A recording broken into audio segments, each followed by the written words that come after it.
42-year-old Keith Allen Ostrom of Hayes was initially charged with voluntary manslaughter in the death of 63-year-old Larry Braun outside of the Horseshoe Bar in Hayes on June 25, 2023.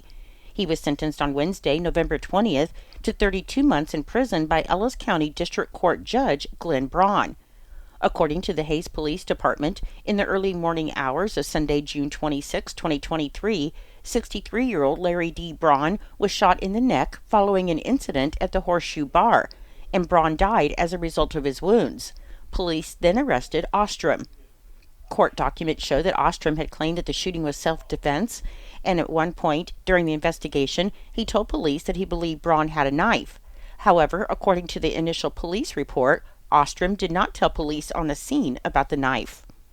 Ellis County Attorney Robert Anderson said a witness to the event that night, who was sober, told police that Braun did not have a knife. However, during the grand jury testimony, the witness said that Braun did have a knife.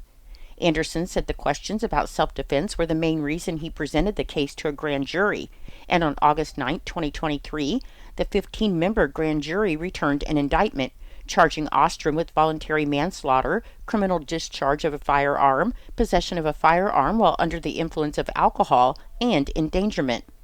And in October, Ostrom pled guilty to involuntary manslaughter. At his sentencing, Ostrom's attorney requested the judge sentence him to probation instead of prison. They cited his lack of criminal history, his age, and his current medical needs, as he has a kidney condition that requires several dialysis treatments in a week, as reasons why the judge should sentence Ostrom to probation instead of prison. Judge Braun denied the motion, saying that if you take a life in Ellis County, there has to be consequences, and he sentenced Ostrom to 32 months in prison.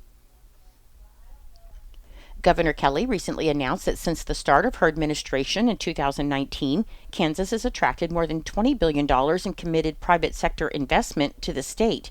And this historic milestone has resulted in commitments to create or retain nearly 70,000 jobs, with 1,312 successful projects in 87 of Kansas's 105 counties. The Kansas Framework for Growth, Kansas's Economic Development Strategic Plan, has guided an intentional development of the state's economy, and the plan's comprehensive focus on all factors impacting economic growth has been a novel and effective approach. Of the successful projects that have landed in Kansas since the implementation of the framework, approximately 90% align with the 5 target industry sectors that were identified in the plan.